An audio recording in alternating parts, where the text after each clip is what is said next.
So untuk ZP64 memang kita akan gabung kelas lepas ni dengan FSDP ya.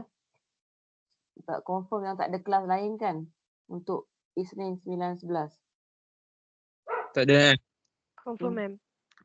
Cuma untuk Tak ada. kalau Tak ada, kata kita nak buat assignment, kita ada kan assignment nak design map dan sebagainya kan, yang case study dan debat dan sebagainya, yang tu kita akan buat berasingan. So, bila masuk berasingan tu, masa tu you akan gunakan slot you sendirilah, iaitu Selasa 11 hingga 1. Betul? Betul.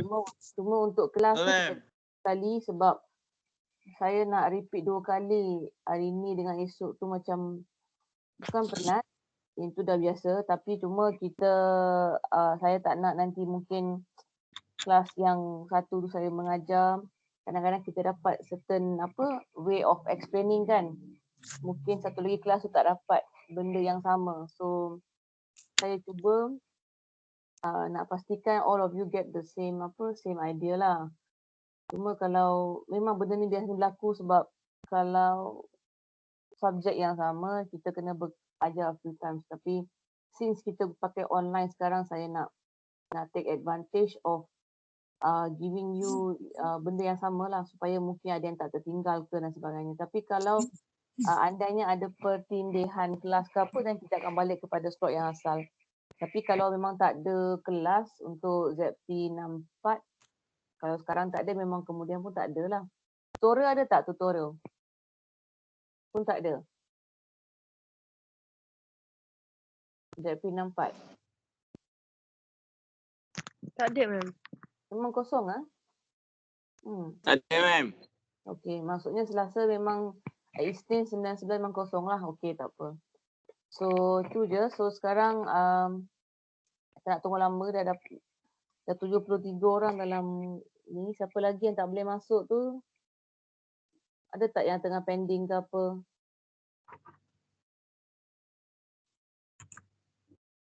Tak ada, okey. Kelas IC tolong check kalau ada yang tengah pending tak boleh nak masuk ke apa, ada tak? Ke tak ada yang nak start dah kelas? Sekejap ni. Kasihan Tak dengan ada, Rashid ma'am. tak? Selepas 9.15 saya takkan kira siapa-siapa yang nak masuk tu. Sebab kalau biasanya dalam kelas yang betul-betul pukul 9 tu you dah kena masuk dah. Sekarang saya bagi peluang 15 minit untuk you masuk kelas online ni. So jadi kalau dah 9.15 pun tak masuk lagi, saya tak ambil attendance, saya tak ambil kira attendance. So Fasihah dengan Rashid, siapa yang masuk selepas 9.15 tolong bagi tahu saya. Okay?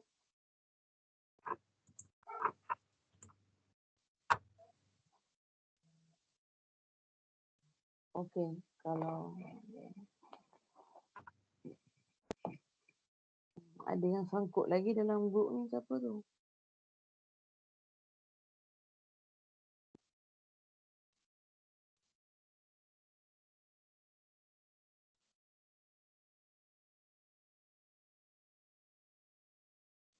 Okay, so kalau kita start awal, kalau kita boleh habis awal, kita boleh end the class awal lah. Okay, so tak payah you nak duduk 2 jam. Alright. Minggu lepas kita belajar mengenai, siapa boleh cakap? Who can tell me? Strategi, ma'am. Apa yang you faham, apa yang you tahu, anything?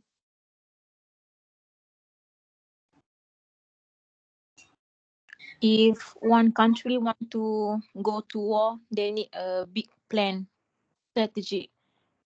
Strategy in ultimately about how to win the war. Okay, so basically the key word here is we are looking at how to win a war, kan? Yeah. So because strategy is all about war, it's all about military. So kalau military kita akan bercakap mengenai war, right? So ultimately we are talking about how to win a war. Okay. Today's class we are going to talk about something. Okay. Can you see my slide? Boleh ya? Yes, ma'am. Yes, ma'am. Okay. Yes, So ma'am. today we are Yes, going to ma'am. look at the definition of power. Okay, kita kena tahu what is power. Power means kuasa. Because when we talk about strategy, we are talking about military and therefore we are talking about how to win a war, kan? So we need to understand what is the meaning. So we need military power, betul tak? Kalau you perasan minggu lepas, I did mention that doesn't mean that you are a small country. It means that you tak boleh nak menjadi sebuah negara yang kuat, betul tak? That means even if you are a small country, you can and you are capable of doing certain things that may fear bigger power. Okay, and also that means you still can survive dalam kita punya world politics. So in order to understand macam mana nak buat benda tu, we need to know what is power. Kan? Kalau tak tahu apa tu power, then susah. Power is a very important element. So we're going to cover power, but before that, there are some part that I need you to know, okay? You need to worry so much, but in some of the questions, you need to know what is the reality of world politics. Reality of world politics, who can tell me?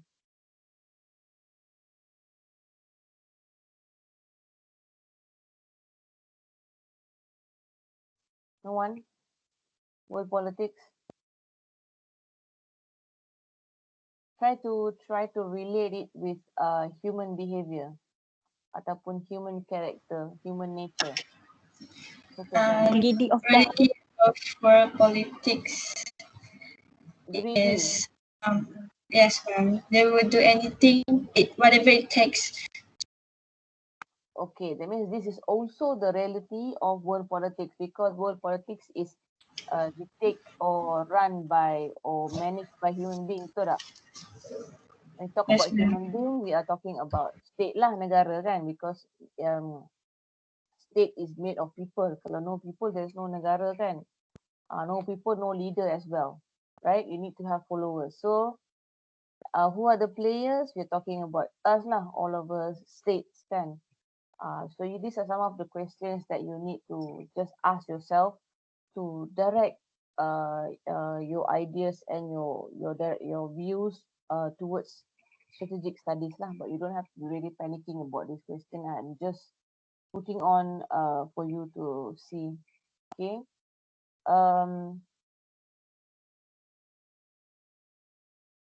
Okay, the nature of world politics. Okay. Now, as I said, kita relate dengan human nature kan. Okay. There's one thing that you need to know when you talk about world politics, okay? Dia punya nature, obviously the ultimate part when if you look at the word individual, we are talking about people kan. So kita dah cover tadi, you already know that the nature is human character. That means they are greedy, selfish, evil dan sebagainya. But there's a system to understand the world politics, okay?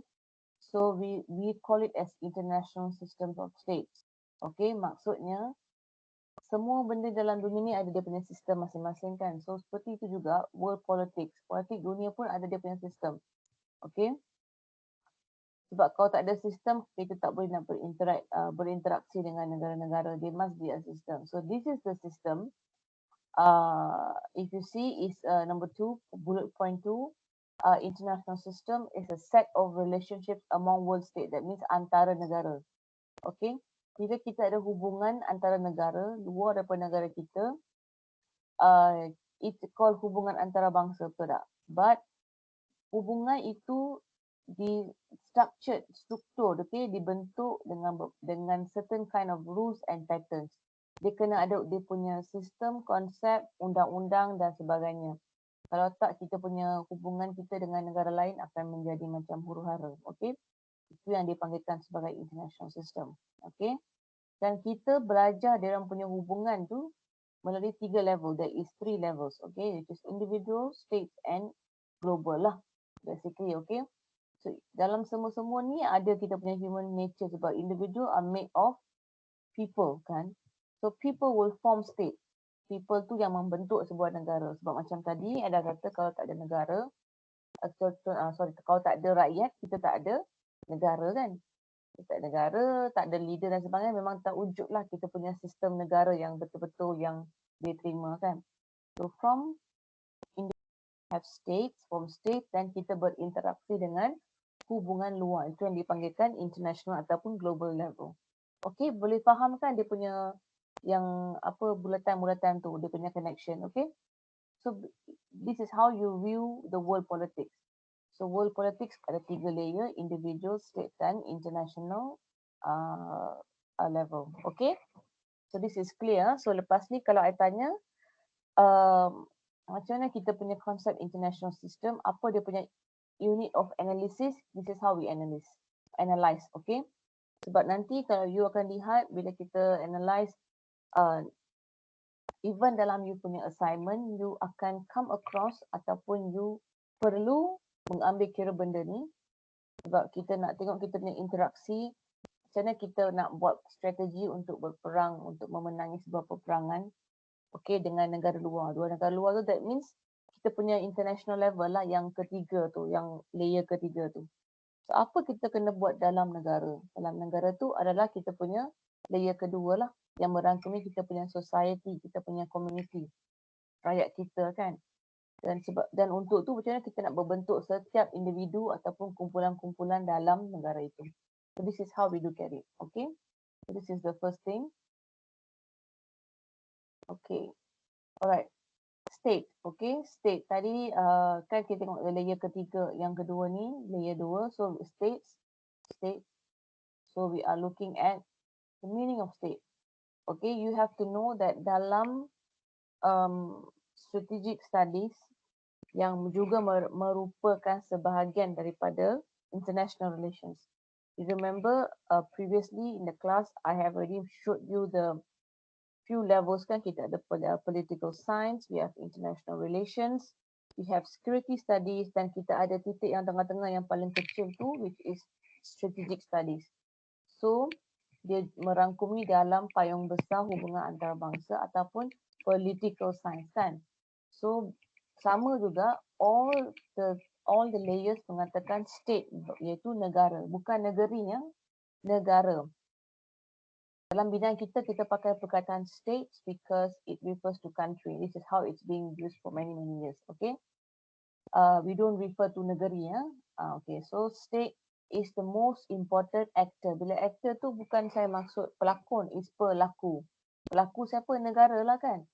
Sebab kita yang melakukan sesuatu policy ataupun kita memberi reaksi kepada sesuatu benda di peringkat policy dan juga hubungan antarabangsa. That's why it is said state is the most prominent and important actor. Okay, itu yang disebut actor. So lain kali bila saya kata actor tu, you tahu kita yang melakukan sesuatu policy, menjalankan policy. Perdana Menteri kita adalah pelaku, kita punya timbalan Perdana Menteri adalah pelaku kan. Apa lagi, kita punya rakyat juga adalah pelaku. So bila kita rakyat tu, kita merangkumi dalam sebuah negara kan. So kita adalah pelaku. Itu yang dikatakan as the word actor. Alright. So it says that dalam hubungan antarabangsa ataupun strategic studies, negara adalah paling penting. Okay, dan juga pelaku paling penting. Pelaku-pelaku lain macam yang orang yang tak mengiktirafkan negara kan, individu yang tak setuju dengan negara, dengan perbuatan negara ataupun international organizations ataupun NGO, semua tak dikira penting sebab mereka bukan mewakili negara.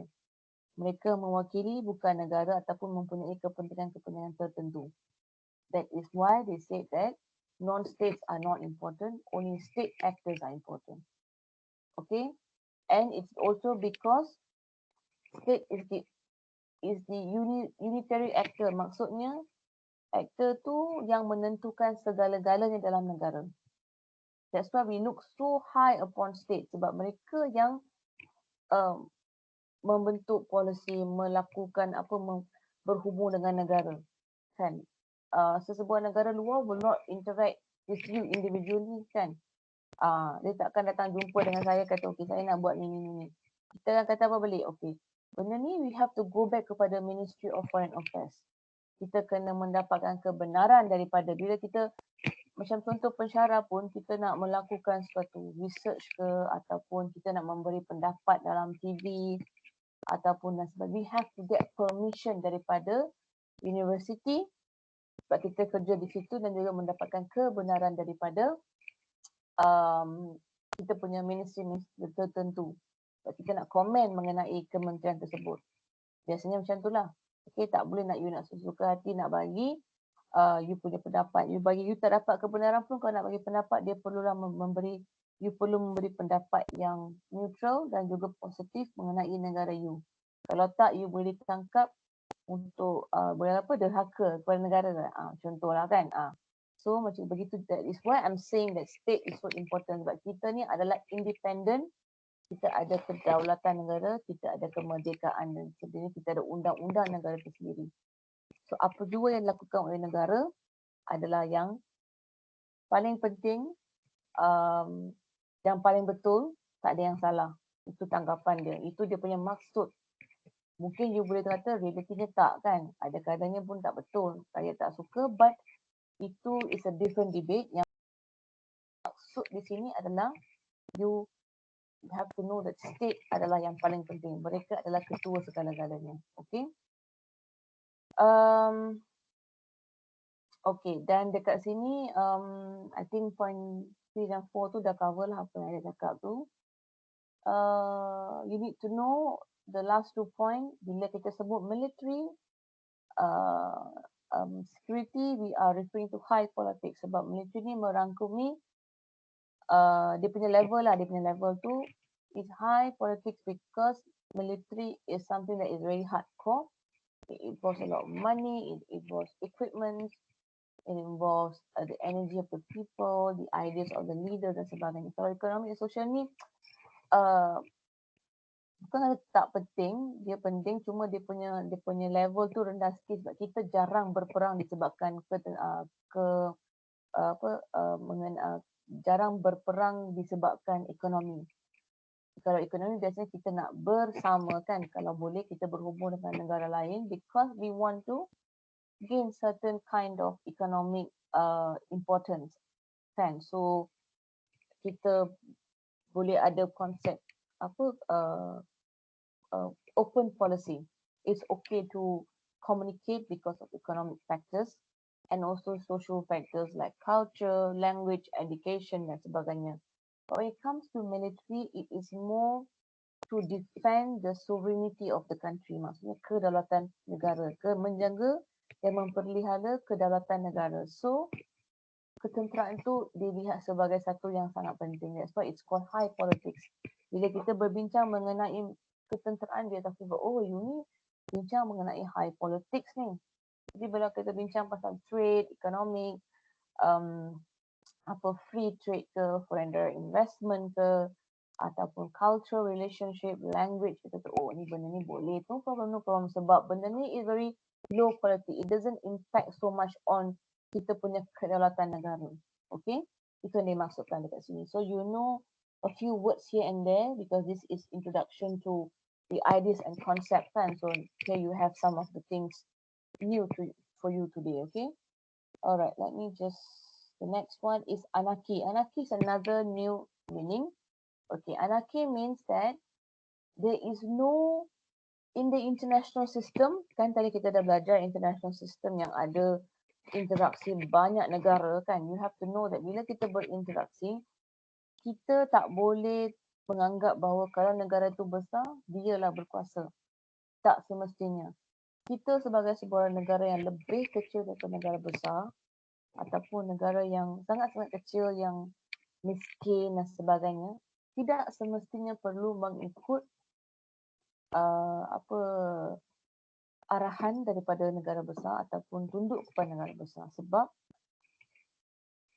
dalam bidang kita ni kita mengatakan bahawa kita punya international system kan, struktur dunia kita ni dan juga world politics, politik dunia kita ni adalah anarki, bermaksud tak ada seorang pun yang ada authority. Sebab apa? Sebab setiap negara adalah berdaulat. Setiap negara mempunyai kemerdekaan masing-masing. So, dialah raja untuk negara dia. So, bila dia nak berhubung dengan negara lain, memanglah kita kena berhubung. Itu yang dia katakan tadi kita dah bincang. Kalau you perasan, dia katakan menggunakan certain set of rules tu. Bila kita nak berkomunikasi. Kalau tak, macam mana negara kecil nak mempertahankan dia punya kepentingan bila dia berinteraksi dengan negara besar? Tak mungkin kan? Because there is no rules. So ada peluang, ada loopholes untuk negara besar untuk mengeksploitasi negara kecil. So that is why mereka wujudkan sistem anarki ni, bermaksud tak ada negara yang boleh menguasai negara lain kerana kerajaan itu sendiri, iaitu negara masing-masing adalah ketua kepada negaranya sendiri. Dia boleh bersetuju untuk tidak bersetuju.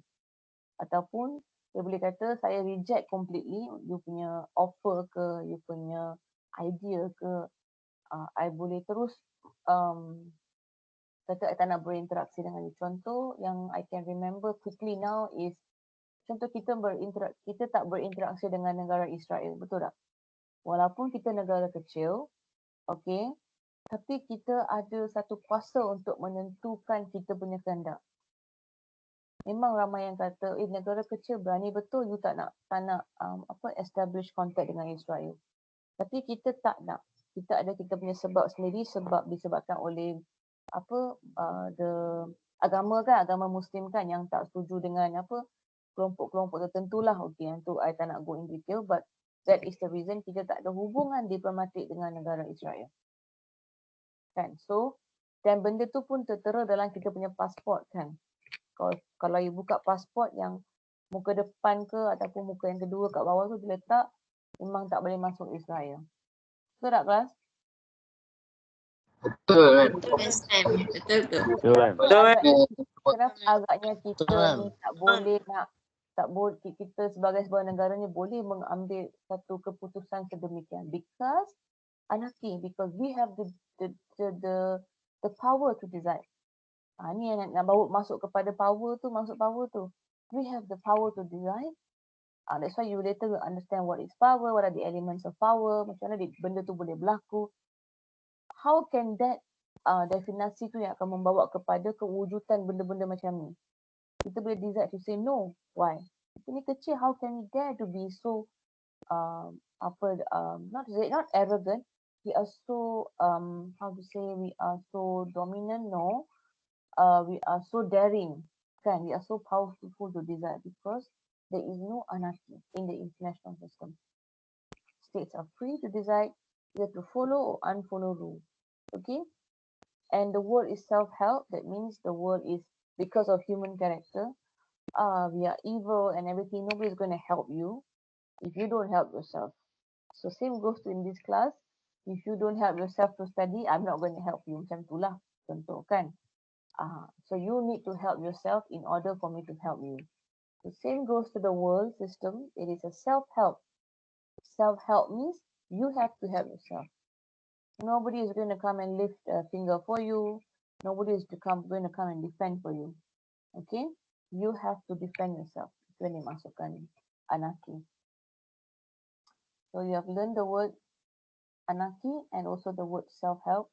Okay? New words. I'm trying to just underline all those new words I'm trying to underline all the elements and terms that you need to understand and remember for exam. Whoever follow my class closely, you will know that it's very easy and you don't have to worry so much. I help you to I highlight all those important things. If you take note and you study, I'm sure you can score. Okay.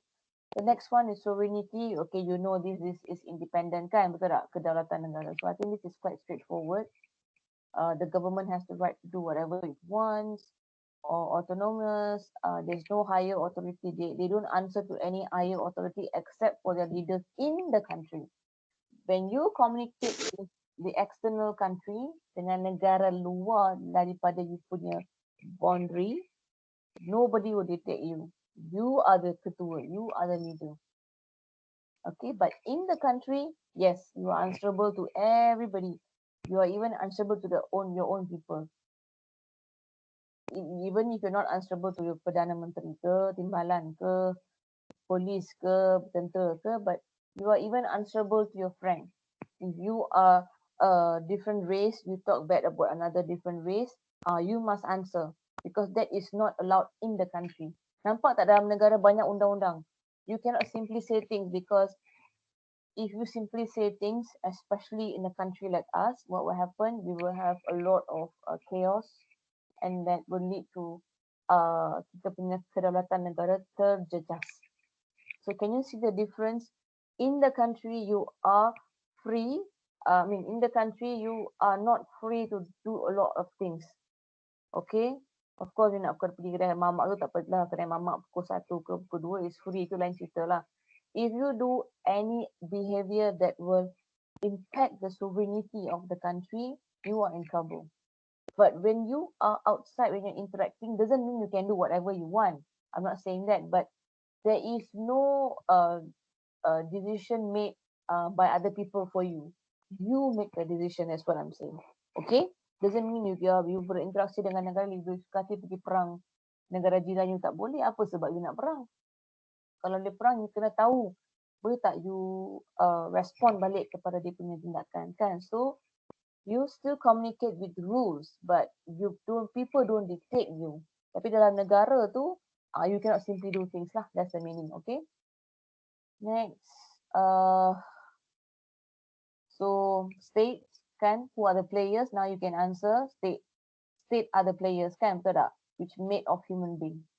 So human being punya character, you know how. So this is okay. I'm only want you to concentrate on the first point. The first bullet point which says that, which is the focus of today's class lah, kan? Who are the players of world politics, or who are the actors, pelaku, kan? State, negara, okay? Now,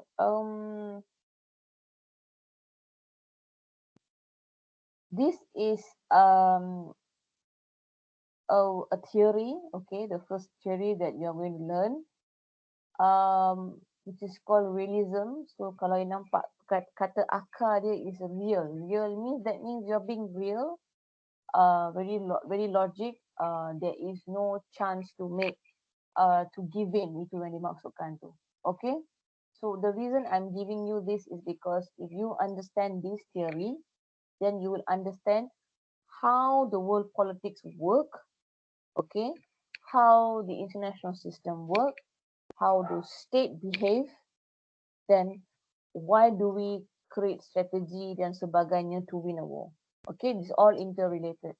Because when you talk about military, remember I said high politics, kan? High politics means it is involving the sovereignty of the country. We are preparing to win a war, right? Through military means, okay? The instrument, the political objective is to win a war. We are using military as our instrument. Okay, so you need to know what is realism, because if you understand this, then you will know why people are going to war, why a state is behaving in certain ways. Kenapa dia react macam tu? Kenapa dia bagi respon macam tu? Kenapa dia tak bagi respon macam ni? You boleh faham sebab you know this theory, okay? So this is the first theory that everybody will learn in this field. Human nature, you know, selfish, kan? Kita dah belajar. Actor, state, kan, sebab state is melambangkan you punya kedaulatan dan juga kemerdekaan negara. And then the cause of state behavior is rational lah. Bagi dia rational sebab untuk kepentingan negara saya, untuk kedaulatan negara saya, apa jua yang saya lakukan adalah betul. Itu adalah dia punya maksud. Memang benda ni macam kadang-kadang doesn't sound so logic, because sometimes certain things that the country do pun tak logik juga, kan? Sebagai rakyat we know, but itu adalah politik dalam negara. Itu beza dia. Tapi yang di sini kita maksudkan adalah politik luar negara. Bila kita berhubung tu, itu world politics, bukan internal politics. Okay?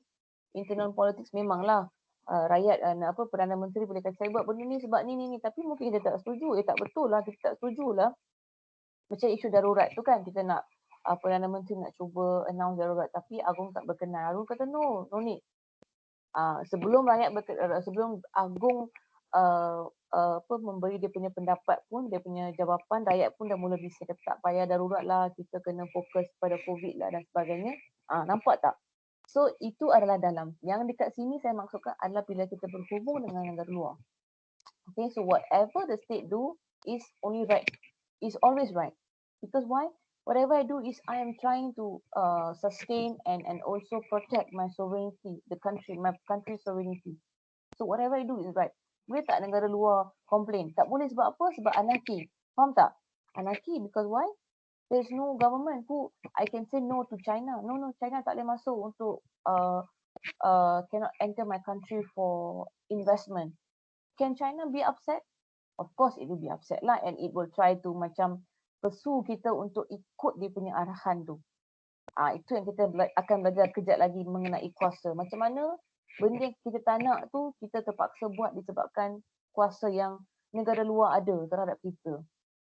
Macam mana kita nak memenangi situasi anarki yang membawa maksud kita tak boleh ikut orang luar, orang tak ada kuasa untuk memberi arahan kepada kita, dan kita pun tak ada kuasa untuk memberi arahan kepada orang lain. Macam mana kita nak, kalau semua tak nak ikut, macam mana kita nak berhubung? Mesti ada cara dia kan. Itu yang dikatakan konsep kuasa tu.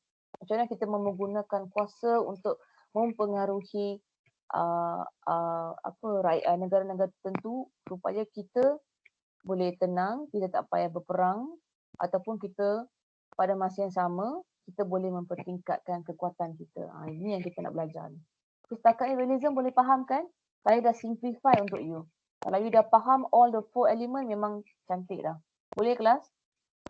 Boleh, ma'am. Setakat ni boleh kan? Boleh. Okay, yang ni saya tak nak masuk sebab not so important. I want to straight go to... Okay, this one I can. Okay. Basically slide yang sebelum ni, dia banyak. Cuma I nak bagi maksud apa itu politik lah kan. Politik. But it is not so...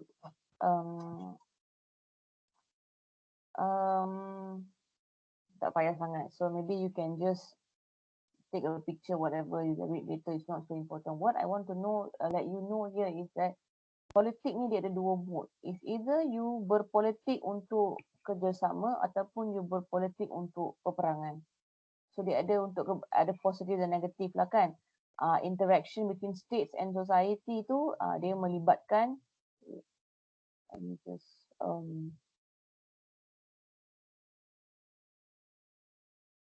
okay, look at 2.2. Okay, number 0.2. Politics is a science. Okay, actually I don't want, but never mind, I just run through a bit. Okay, politics is a science dealing with form, organization, administration of a state and the regulation of its relation with other states. Okay, this is clear. And then 0.4, a set of human interactions, the authority and power relations. Okay, ini yang maksudkan tu. Bullet point 4 from the top, from bottom. Search out the conditions under which groups can achieve their goals peacefully and effectively. Kan? Ini yang dimaksudkan tu. And yang paling penting tu is the second last point. In short, interactions between state and society are politics. Rakyat dengan society. Okay, so itu yang dikatakan dalam society ni kita ada dua jenis. Cooperation, integration ataupun conflict. So very straightforward kan, kalau positif is for semua kebaikan dan sebagainya. Kalau konflik adalah struggle for power driven by self-interest. Maksudnya selfish lah kan, that means kepentingan diri sendiri. Alright, so this is just run through, nothing much to worry. Okay, what I want to connect is tadi kita were talking about world politics, and then maksud politik dan sebagainya kan. Okay, untuk politics itu berjalan, kita perlu ada kuasa. Kalau tak ada kuasa, memang tak ada politik lah. Itu yang saya kata dalam world politics, macam mana tadi ada katakan macam mana, I have thrown a question tadi kepada you, how can a country yang kata tak ada, yang apa yang kata dunia ni anarki, maksudnya tak ada negara, tak ada central government, tak ada kerajaan mutlak yang menentukan takdir sesebuah negara ataupun tingkah laku sebuah negara. Bagaimana kita nak berhubung dengan negara lain? Macam mana kita nak mempertingkatkan kita punya keupayaan, kita punya, bagaimana kita nak mempertahankan kita punya kedaulatan? How are we going to do it? There must be a way kan. So power is the one that it becomes a way. Fuel tu minyak lah kan dia punya power kan. It is the way for us to actually interact in a way to get whatever we want. Itu dimaksudkan tu. Okay, now we are going to go into the meaning of power. What is power? Okay. Okay, yang ni yang sangat-sangat penting. Kalau benda ni tadi yang maksud politik dan sebagainya pun tak penting sangat. You kena tahu apa itu state, apa itu anarki, apa itu sovereignty dan juga maksud realism tu. Alright? Itu you kena tahu. Yang ni definition of power wajib tahu. Okay, kalau you tak tahu benda ni memang susah lah. Okay? You must be able to tell me the meaning. Kalau I tanya dalam exam ke ataupun dalam kelas ke dan sebagainya, you kena tahu. Okay? So, the definition here, it means that power means kuasa is the capacity of an individual, seseorang ataupun a group of individuals to modify the conduct of other individuals in a matter in which he or she desires. Can you see the word modify? Itu yang tadi saya cakap tu kan, macam mana kita nak berhubung dengan negara lain supaya dia ikut kita punya cara ataupun dia tak kacau kita. Dia tak apa, they don't threaten us. Itu dia kata modify. Power tu kan, macam mana kita nak buat? So that's the meaning of power.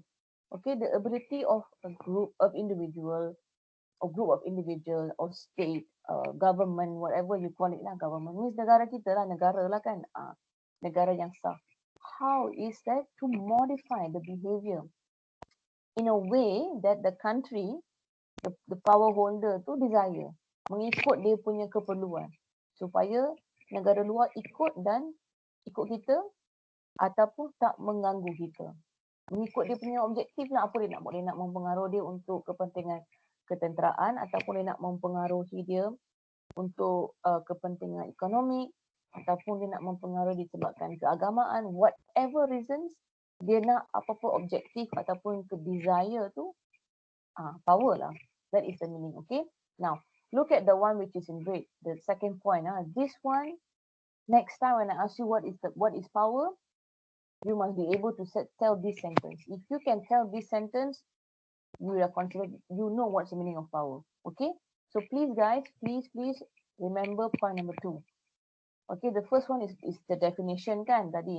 Point number 2 is okay, A means negara A, negara B. Okay, I use A, B, C lah kan. This is the definition from a book. A has power over B. Okay, if A can get B to do something that B would not otherwise do. Who can tell me what does it mean? Kat sini. Anybody? Please tell me your name and then tell me what you understand. My name is Deborah, ma'am. I think I know.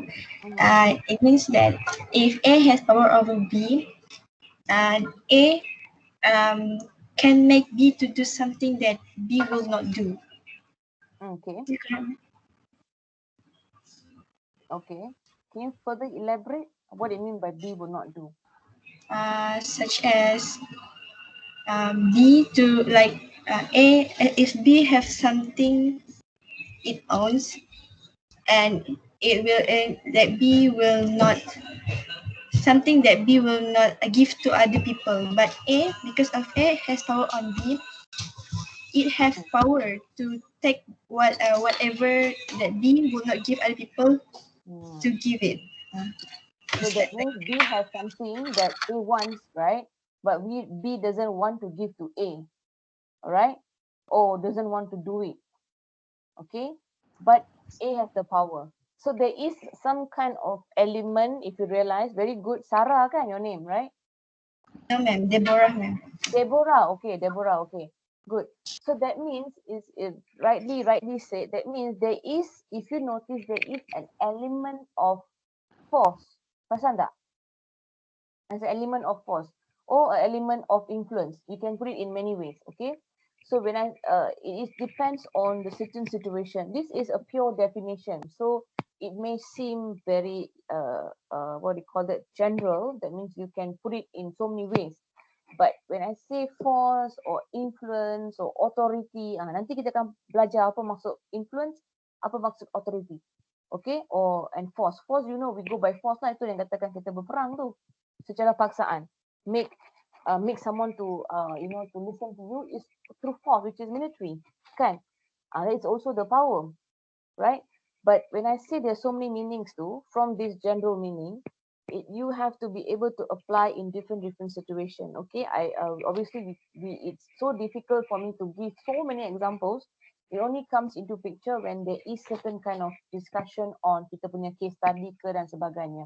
So I'm hoping when you do your case study, right, when you explain the case study of whichever country that you have chosen, right, I hope that you can put all these things inside. Okay. In if I want to elaborate more, okay, it means that B actually doesn't want to do something or has something, like Deborah said, has something that doesn't want to give. It is keeping for itself, for themselves, but A wants it. How do A gets it from B? It can go to By force. by force, possible, by force, okay. That is the most ultimate hardcore way of thinking lah, betul juga, memang betul, because you're being very realist. And by trade, ma'am. By trade, possible. It could be also, there are so many ways to get it. It's like, if you give me this, I'll give you that. Kan? That is the power of influence. That is the power of influence. See, when you say trade, I never use the word force. Except it's economic sanction lah kan. Economic sanction very rarely takes place lah kan. Betul tak? Because if you impose economic sanction kan, apa sekatan ekonomi they call it, I think in bahasa Melayu, that is something very rare, and if they do, means you need to have a lot of permission from United Nations dan sebagainya. But if it's force, of course people can bring it to United Nations, but there is not necessary to get anybody's permission, because you can justify by saying that I am defending my state sovereignty, so I want to use force. Okay, but coming back to this, it is basically forcing someone to do something which they want. Okay, for example, I said, okay, you all have to buy this book for this course. If you don't buy, you don't enter my class. And then the next day when I enter the class, everybody has the book. Do I have the power over you? Yes. Why? Because maybe half of you do not want to buy the book. But you have to buy the book, otherwise you won't be able to enter my class. See? Nampak tak? So this is the analogy lah, kan? I said, okay, if you don't come to class, saya akan potong markah. So I'm trying to influence you. Tapi adakah saya betul-betul potong ketak tu, tak tahu lagi, tapi saya mempengaruhi you punya minda kan? Macam menakut-nakutkan you, kata, you tak masuk, saya potong markah. You tak hadir kelas, saya potong markah. Nampak tak? Macam tu lah, contoh lah kan? Itu dia punya ni. So, there are so many ways of doing it. But this is the general idea, and you have to remember this, okay? So, in our field, we call it a state's power over another state lah. State, okay? Negara, okay? Power is not influence itself, but it's the ability or potential to, you can say influence, you can say the ability or potential, whatever you want to call it, to influence others, okay? Potential, you can specify into two ways, which is tangible, intangible. Tangible ni boleh nampak, intangible tak boleh nampak. Tangible, kita boleh tengok saiz negara, kita boleh pengaruh, kita boleh mempengaruhi menggunakan kita punya kekuatan pendapatan dalam negara ke, kita punya resources, kita punya population, geografi, kita punya ketenteraan, semua boleh nampak. Yang tak nampak, kita boleh mempengaruhi mengenai power of idea. Bahaya tau, actually power of idea is even more scarier than the size of a country, whatever you can see, because the thing that you cannot see is the one that we fear most. Like COVID kan, all of us are fear of COVID because we don't know where is it at the moment, is it in front of you or behind you, or we don't know kan. We are so afraid of this COVID. It's intangible. We cannot see COVID, right? I wish we can see COVID with our eyes so that we can all, menghapuskan COVID kan, but we cannot do that. See how that can actually impact the level of income in our country, the level of our the power politics in our country. So it's quite dangerous. Don't assume that intangible things are not what they call this not serious things, are not important. It's very important. So we have things like ideology, religion, value, loyalty, national. Those are things that you cannot measure, but it's there. How do I know if any of you in this class likes me? I cannot say. When you talk to me, you sound okay. But do I actually know that you like me? I don't know. Can I see? No. Right? Do you actually know how much I like you? Pun tak tahu kan? I may be talking nicely to you, but you at the end of the day saya tak suka. Mungkin tak tahu. So example lah kan. So we cannot see all these things, right? I don't know how many people likes this course. People see you all will say yes, ma'am, saya suka, but maybe some of you don't like it. I don't know, kan? Unless I can measure, then I know, right? Okay, now let's go to the last point. This is also important. That's why I have put it in red. Okay, it's a relational concept. That means it only becomes meaningful, the definition of power, when you compare with something. If you don't compare with something, we are not talking about power. For example, macam Syok sendiri lah. Saya berkuasa, saya paling hebat, saya paling pandai, saya paling cantik, saya paling kaya. Cakap sorang-sorang jadi gila lah kan. You kaya, okay, kaya, macam mana you nak compare kaya tu? You banding dengan siapa tu? Adakah you banding dengan orang kaya raya dalam dunia ni ke, ataupun kaya raya dalam taman you ke, kaya raya dalam keluarga you ke? Cakap mana? You kena compare dengan something, baru you boleh lihat maksud sebenar puasa tu. Kalau you tak membezakannya dengan negara lain, dengan benda lain, dengan elemen-elemen yang tangible, you tak bandingkan dengan mana-mana elemen, benda tu bukan kuasa lah. Okay? So ini bermaksud tidak semestinya kita negara kecil. Bila kita negara kecil, kita bandingkan dengan negara China, memang kita besarnya China, ketenteraan dia besar dan sebagainya, tapi mungkin dari segi populasi dia besar, mungkin dari segi dia punya ekonomi dia besar, geografi besar, apalagi armed forces besar. Tapi adakah dia mempunyai kuasa untuk mempengaruhi kita punya nasionalisme dalam negara? Boleh tak, kelas? No, ma'am. Why no? Apa sebabnya agaknya? Intangible. Yeah, it's intangible, but it's still, like I said, intangible still can be a very powerful way of influencing. But China is not part of our country. So how can they impact our nationalism? But kita punya konsep nationalism lah mungkin lain. Mungkin sebab kita dilahirkan kan, sama ada kita Melayu ke, India ke, Cina ke, tak kisah. Tak kisahlah. Cuma apa yang saya masukkan dekat sini, kita ni dilahirkan dan membesar di negara Malaysia. Kita pun berlain bangsa, agama, kita semua rakyat Malaysia. Boleh ke negara luar begitu cepat boleh mempengaruhi kita punya nasionalisme? Susah kan? So mungkin dari konsep nasionalisme tu dia mungkin tak dapat nak mempengaruh. Dia hanya boleh mempengaruh dengan benda lain. Sebab kita punya nasional lebih kuat dalam negara kita untuk dia mempengaruhi. So kita punya lebih kuat daripada dia lah tu. So dia mungkin tak dapat nak mempengaruhi kita. So kita kena selalu bandingkan. Itu yang nak masukkan tu. Kalau kita tak bandingkan dengan benda lain tak boleh. Okay? So tak semestinya dia sebuah negara yang membangun rising power dan sebagainya, dia ada kuasa semua. No, tak ada. Dia kena ikut case by case. Dia ni mempengaruhi dalam bentuk apa?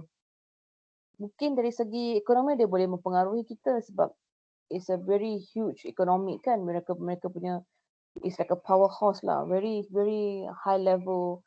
They have many ways of doing things. Mungkin kita kena tunduk dengan mereka. Okay. But yang tu pun bukan semua boleh jadi.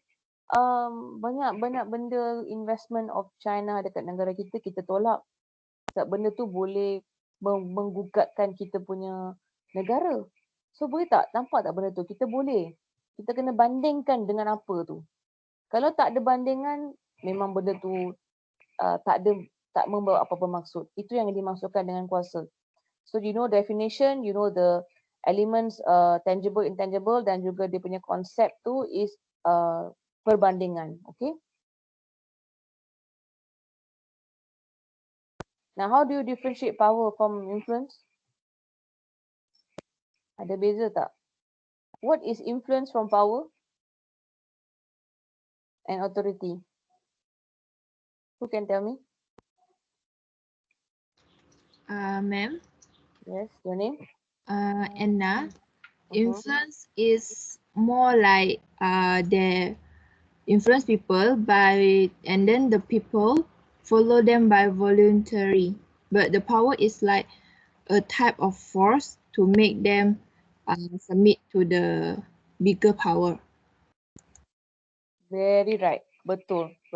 This is first time I dengar ada student bagi jawapan yang betul tepat sekali dengan apa yang maksud tu. Betul?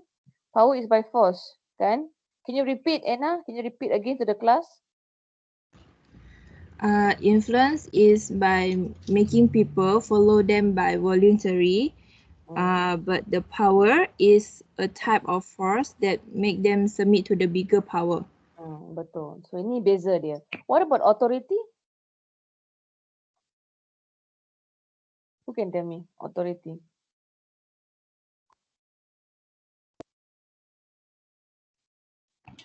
Authority, ma'am. Aisha. Okay. Authority means that you have own something or have ownership on something. Okay, and therefore you have the authority to do something lah. Yes. Okay, betul. Okay, so I think you guys know lah. Okay, tengok dekat sini. Ni dah yang maksudkan bezanya antara kuasa, influence dan authority. Macam Aisyah cakap, authority is you gain it because of certain macam appointment lah is assigned to you. Macam saya ada authority sebagai pensyarah. Betul tak? Kalau saya bukan pensyarah you, saya tak ada authority untuk memberi markah, untuk memotong markah atau untuk menggagalkan you, saya tak ada authority. Tapi bila saya jadi pensyarah you, saya ada authority dalam apa jua benda dalam berhubung dengan kursus you contoh. Sama authority sebagai Perdana Menteri. Dia ada kuasa kan untuk melakukan suatu benda, authority sebagai agung. Sebab dia benda ni diberikan kepada dia. Is constitutional sebabkan Perdana Menteri. Jadi Perdana Menteri dia ada kuasa. Sebab kedudukan dalam institusi, contohnya kedudukan saya sebagai seorang pensyarah dalam UPNM, institusi, telah diberikan kuasa untuk membuat satu benda, untuk mengajar you. Okay. The right to give command. Okay.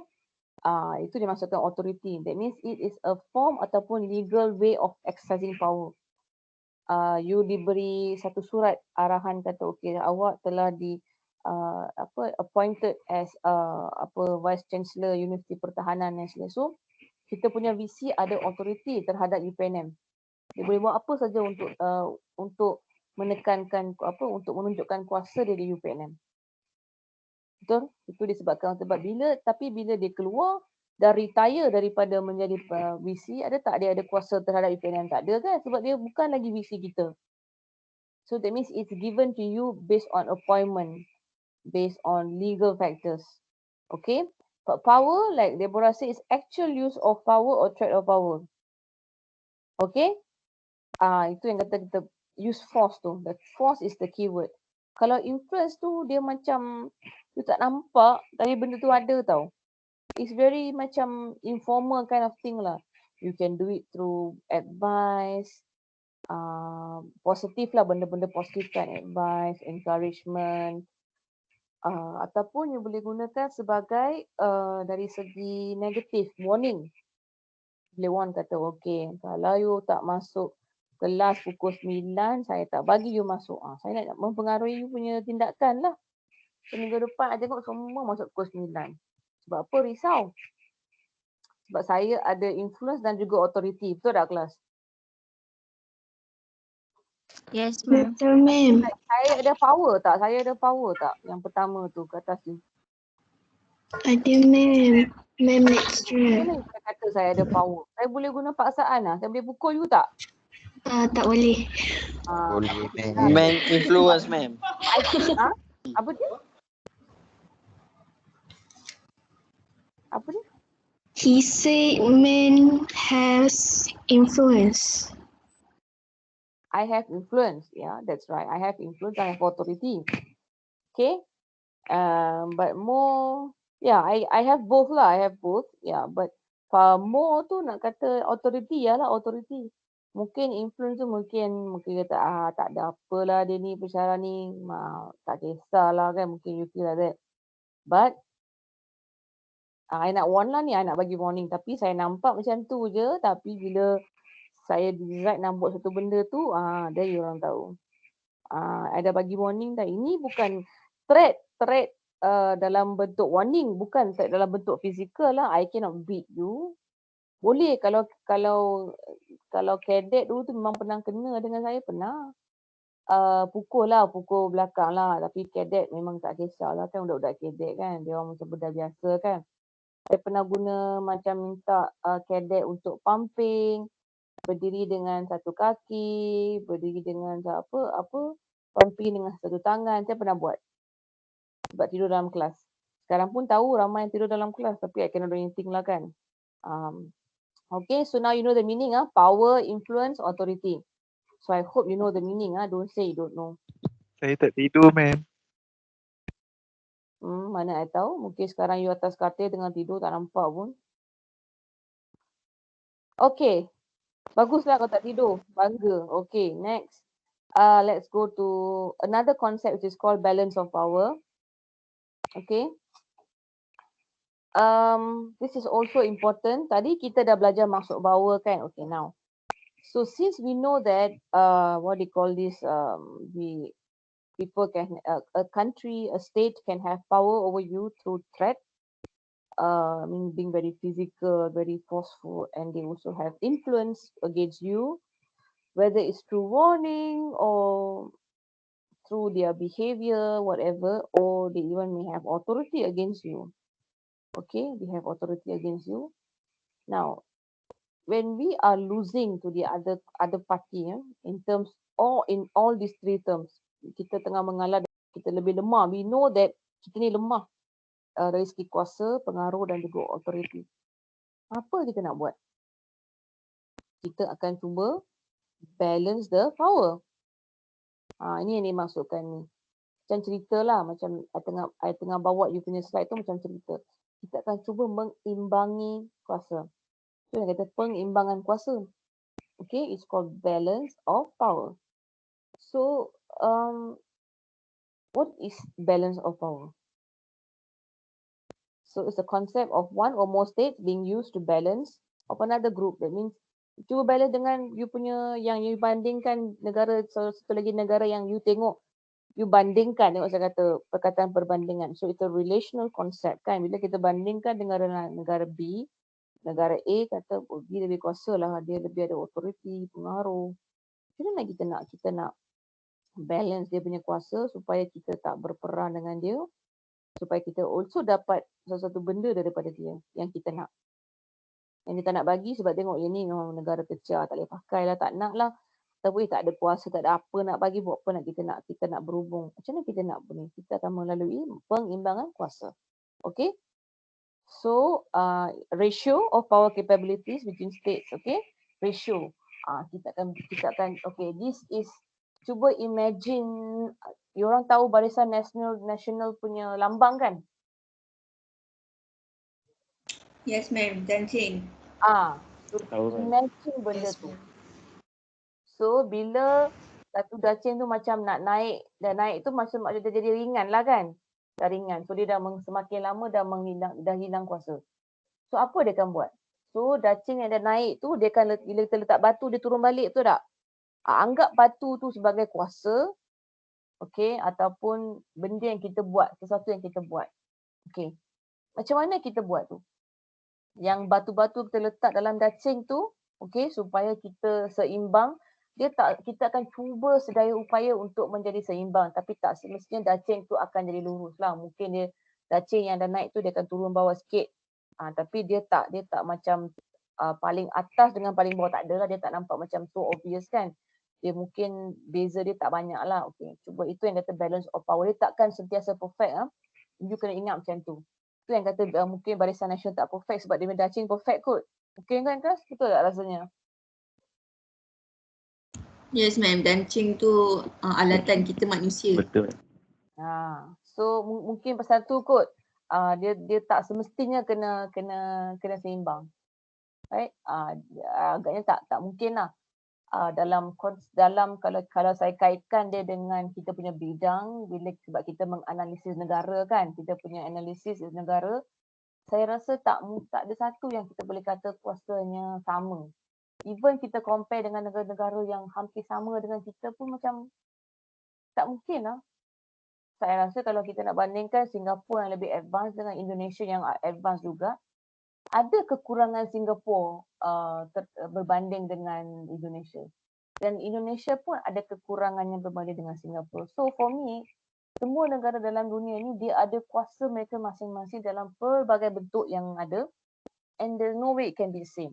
Even China, US pun dia kata big power kan, kita kata kuasa besar kan, dua negara besar, kuasa besar, tapi banyak yang tak sama. Even China dengan India pun banyak tak sama. Orang kata banyak dalam penulisan kata hampir sama, malah hampir tu memang hampir lah, tapi nak kata exactly sama tak adalah kan. Okay. So dalam dacing tu kita akan letak batu supaya benda tu seimbang, dia tak jatuh, dia tak tertumbang ke dan sebagainya. So what do we do? First is kita buat alliances. Batu kan, satu batu tu alliances contoh. Alliances means bermaksud perikatan. Kita membuat perikatan dengan negara-negara yang kita fikir which is okay, boleh kot saya boleh berkawan dengan negara ni kot. Sebab mungkin dia okey dengan saya dari sudut kekuatan tentera, dia boleh kongsi, kelebihan ekonomi dia boleh kongsi ke, ataupun disebabkan agama ke, disebabkan budaya ke, whatever factors lah. Tapi you kena tahu satu point, alliances biasanya dibentuk berdasarkan ketenteraan. Dia bukan berdasarkan ekonomi ataupun budaya ke apa. Kalau kata ekonomi, budaya dia kata kerjasama lah. Tapi kalau alliances, dia adalah merujuk kepada perikatan ketenteraan. You have to remember this. Sebab kita belajar mengenai strategic studies kan. So kita belajar mengenai ketenteraan. So kita tak cover ekonomi ke apa semua tak ada. Kita fokus, memang ada punya elemen, kita tak boleh nak discard terus, buang terus ekonomi ke budaya tak ada, ataupun agama ke whatever lah. Memang benda tu ada sedikit sebanyak pengaruh, tapi kita punya fokus khusus ni adalah ketenteraan. Okay, I would say maybe 90% ketenteraan, okay. So alliances ni kita hanya merujuk kepada perikatan ketenteraan. Jarang kita jumpa perikatan ekonomi. Kita akan kata kerjasama ekonomi ataupun kerjasama budaya. Kan? Tapi kalau kata perikatan ketenteraan, itu yang akan tengok. Okay? There's one way. So kita membentuk perikatan dengan negara yang lebih besar daripada kita ataupun lebih kuat daripada kita dari beberapa bentuk, from different ways lah, in many ways kan. You feel that Singapore can give A, Indonesia can give B. So kita contohlah kita berkawan dengan Singapura dan Indonesia, contoh dia sebagainya. Okay? Untuk mengimbangi kuasa yang kita nak bandingkan tu. Contoh. Okay? Kemudian satu lagi, itu adalah satu alliances. Satu lagi kita boleh cara is bandwagon. Okay? Satu lagi batu yang saya nak masukkan dalam dacing tu adalah bandwagon. Okay, bandwagon means bermaksud negara yang lebih kecil dan dia rasa kan, I tak boleh nak lawan dengan negara ni. So saya buat apa? Yang lebih kuasa tu kan, dia akan berkawan dengan negara tu. Instead of saya bergaduh dengan you, saya jadi kawan you lagi senang lah. Tak payah gaduh. Tapi dia punya kelemahannya bila you mula decide untuk bandwagon, okay, negara besar tu obviously have power over you lah sebab you dah declare kepada dia kata saya dah lemah. Walaupun dia tak declare sebagai mulut, tapi bila you kata tak apa, you dah tahu China tu memang negara berkuasa besar, tapi kita asyik membuat kerjasama dengan dia. Dia tahu dah, dia tak payah cakap directly. He knows that okay, now Malaysia is always close to us. They are trying to balance tu. Okay, so you are sticking to me, so I know that I have power over you. Okay, boleh. So we have alliances. That means you betul-betul nak go opposite against negara tu. Dia kata okay, no way, I don't want to be friends with Singapore. So I nak go against Singapore. Saya buat alliances dengan negara yang you tak suka tu. Saya berkawan dengan negara tu. Ataupun saya bentuk perikatan dengan negara-negara lain untuk meningkatkan kekuasaan saya untuk menentang sesebuah negara. That is alliances. Okay. That means bila ada peperangan, negara-negara yang perikatan tu akan datang untuk membantu. Tapi kalau bandwagon tu, kita tahu kita lemah, tak boleh nak lawan, kita tak apalah. Kita just follow the flow. Itu yang dimaksudkan tu. Bandwagon tu, okay? Maksudnya kita tak lawan arus, kita mengikut arus. Itu bandwagon. Okay? Did I mention here about... Okay. Before I go to this, another word that I want you to know. Okay? Satu is alliances. Saya tak masukkan lah. Satu alliances, satu is bandwagon. Kedua is bandwagon. Batu yang ketiga dalam dacing tu kita boleh masukkan adalah hedging. Okay. So ambil nota, check apa maksud tu. Hedging. Hedging. Okay, hedging di sini bermaksud kita ambil kedudukan tengah-tengah. Kita tak mengikut, kita tak accept, kita tak masuk dalam dacing mana-mana. Kita tak masuk dacing ke kiri ataupun ke kanan. Kita duduk tengah-tengah. Dan ni saya tak nak masuk campur lah. Pun boleh juga. It's a way of balancing also. Maksudnya saya tak nak ambil tahu dalam hal ehwal negara lain. Kalau you dua negara bergaduh, saya tak nak masuk campur. I tak nak bagi pendapat diam je. Mungkin ada negara, bila negara A dengan B tengah berperang ke ataupun tengah lawan mulut ke, whatever lah, ada isu dan sebagainya. Negara C tu mungkin kadang-kadang akan ambil kesempatan untuk cuba untuk memberi pendapat supaya nak menarik perhatian A ataupun B. Ikutlah mana-mana dia nak tu. Tapi ada negara yang takkan ambil pendirian mana-mana. Walaupun dia secara langsung terlibat juga ataupun dia punya kepentingan juga terlibat dalam pergaduhan A dan B tu, tapi C tu tak perlu, saya stay neutral, tak nak bagi cakap apa-apa. Dia kita diam je, silent. It's also a way of balancing power. So A dan B akan fikir, masa tu tahun 1970 tu bila kita berperang tu, negara ni tak bagi apa-apa komen lah. So mungkin dalam 10 tahun tu, sekarang dah tahun 1970 kita berperang. 1980 tu kita dah tak berperang dah. Bila kita nak menjalinkan hubungan diplomatik, kita ingat, dulu C tak pernah memberi pendapat apa-apa, dia neutral lah. So tak apalah, dia tak ambil mana-mana pendapat, mana-mana belah. Saya boleh buat hubungan dengan dia. Ada pengaruh tu. Sebab you ambil keputusan untuk hedging tu. So ada 3, alliances, bandwagon dengan hedging. Okay, kelas boleh? Yes, ma'am. Okay.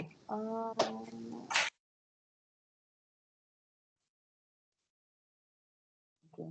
So bila kita nak measure power, we need to know that it's not what they call that, how much of resources or how many troops of economic resources kita ada. So I think this is again a repetition, ataupun saya reaffirm balik I punya maksud di sini, that power is not literally means that you are big. Ada yang di kalangan kita yang besar, gemuk dan sebagainya, tapi hati lembut kan. Ada. Tapi ada yang nampak kecil dan cili padi, tapi nampak macam lemah, tapi dia punya hati tabah, kuat, dia punya suara lantang contoh. So it doesn't mean that what you see is what you get lah. Ni yang saya maksudkan tu. Okay. Now, so there are few ways of dividing power. There are 3 categories. You have big power, medium power, and small power. So you need to know. So when we say big, great, super power, super duper power, superman power, semua tu whatever lah. Tapi dia punya asal maksudnya is big power. The word is big. Okay. So this is how you can actually measure whether the negara itu is big power ke tak. So these are the questions that you need to ask.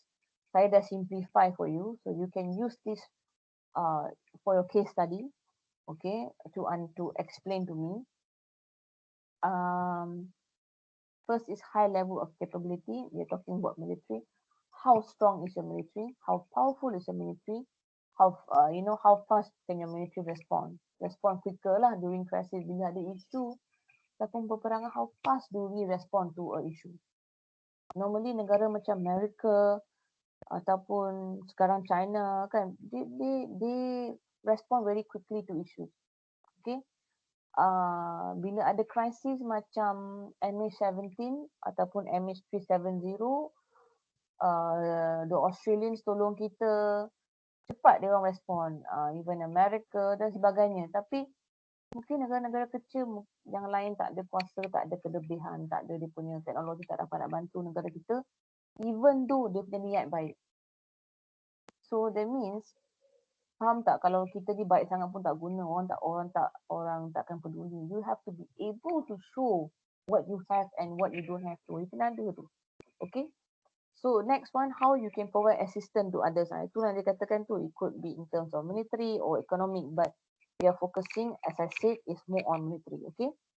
And can you exploit the weaker state for your own benefit? Big power normally can because generally they are stronger. Okay, generally, I'm not saying that they are the strongest, but I say generally and normally they are much more stronger because there are certain things that they cannot influence. Okay, we have discussed about it, and they have authority in decision making beyond their geographical proximity. Maksudnya proximity ni adalah dia punya kawasan geografi dia lah.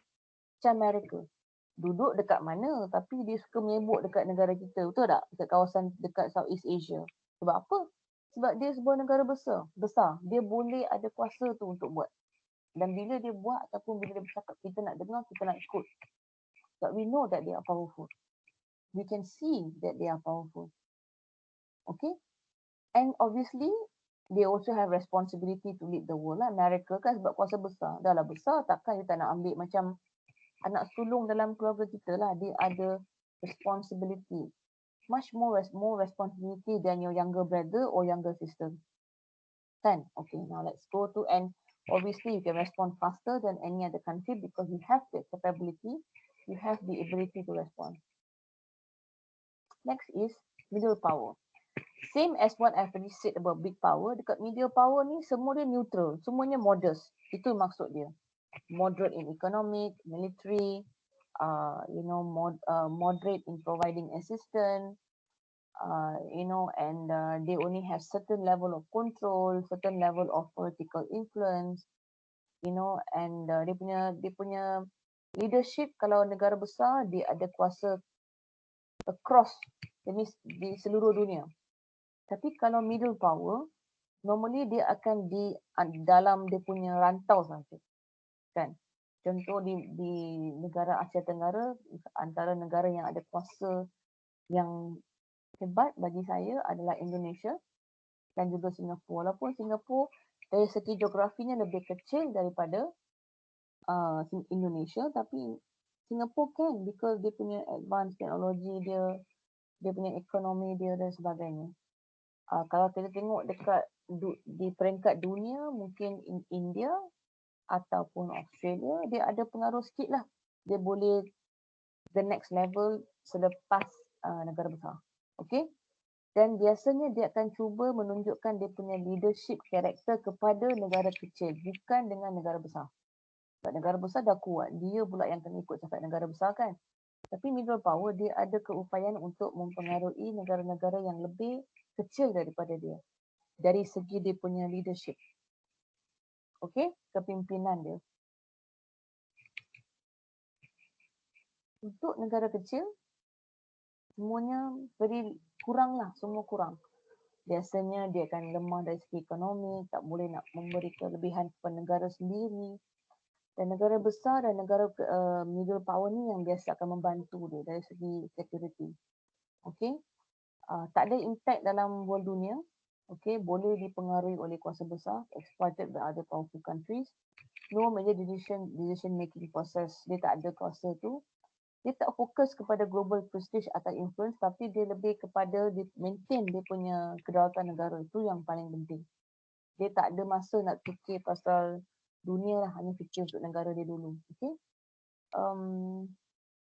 Dan kebanyakannya akan fokus kepada hubungan multilateral diplomat. Ini dia tak nak bergaduh lah. Dia lebih kepada multilateral.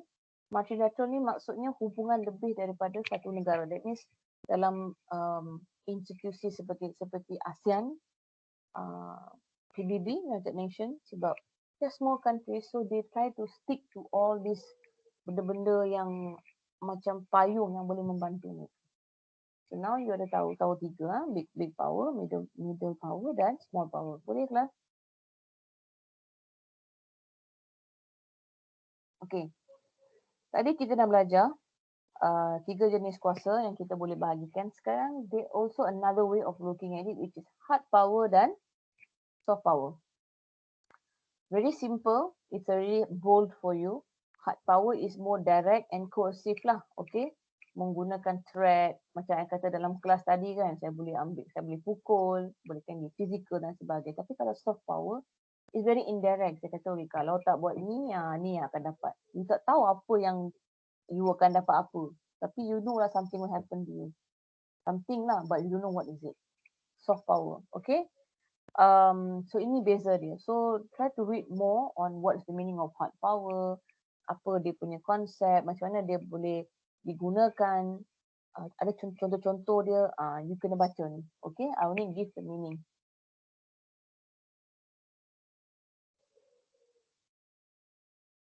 Okay. Now, we have been constantly talking about military kan. Tapi we must also remember, this is additional lah. I'm giving you some additional point so that you will know that, of course, this study is all about military, but because you're a student, I think you should also know other certain elements. Soft power tu dia ada impact. Sekarang, especially because we are interdependent. Betul tak? Globalization kan kita bergantung antara satu sama sendiri, betul tak? So soft power ni kadang-kadang boleh laku juga untuk mempengaruhi sesuatu keputusan ketenteraan. Maksudnya kita boleh gunakan soft power ni untuk mendapatkan kelebihan dari from the military point of view. Boleh juga. Okay, so you must know that don't think everything is hard. Anything that has to be done in a hard way. It can be a soft way. Contoh cara, some people they talk to you in a very nice and sweet manner. Kan dia cakap macam nak dengar je. Tapi actually dia bahaya tau.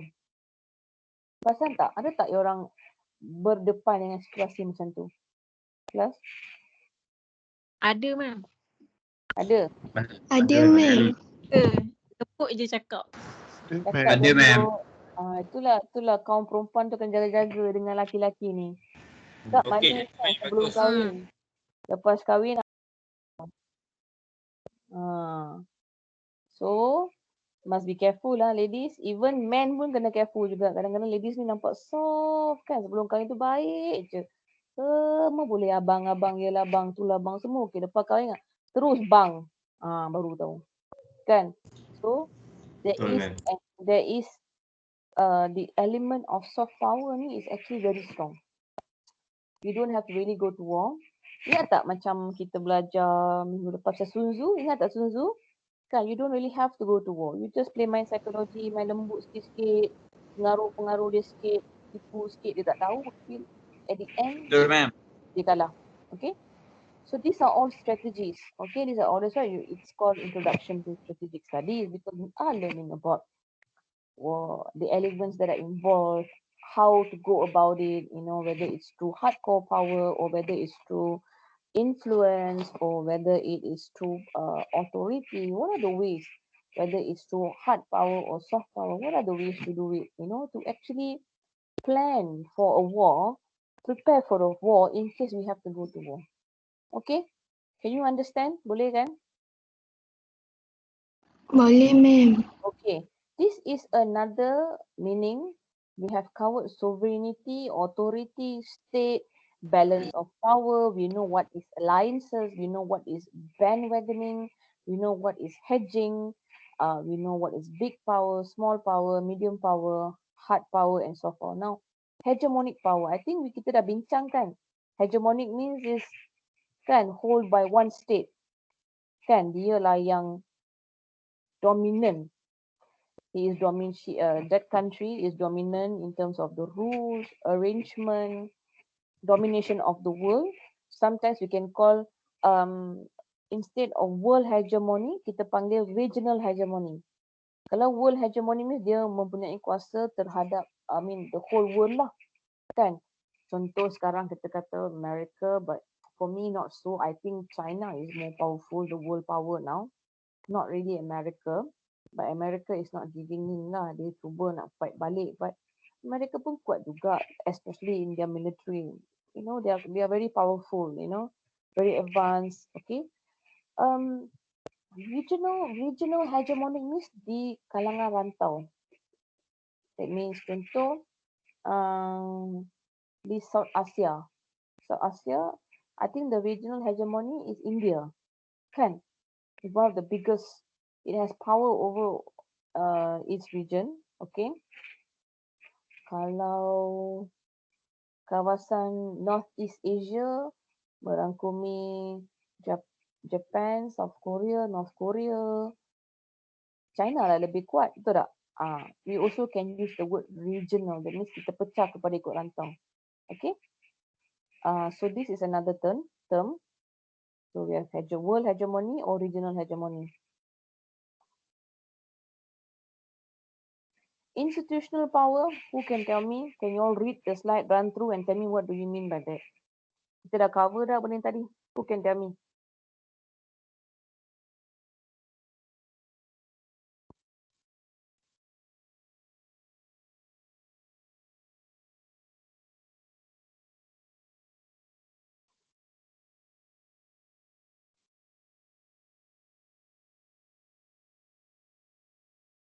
Class, anybody?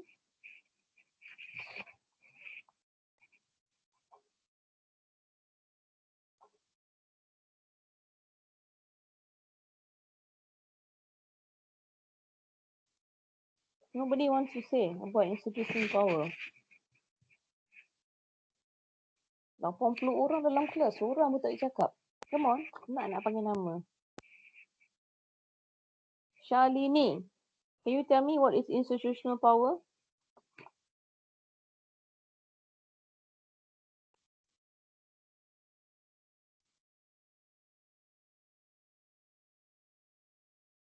Shalini? Tak ada dalam kelas, dah keluar kelas, tak ada. Are you present?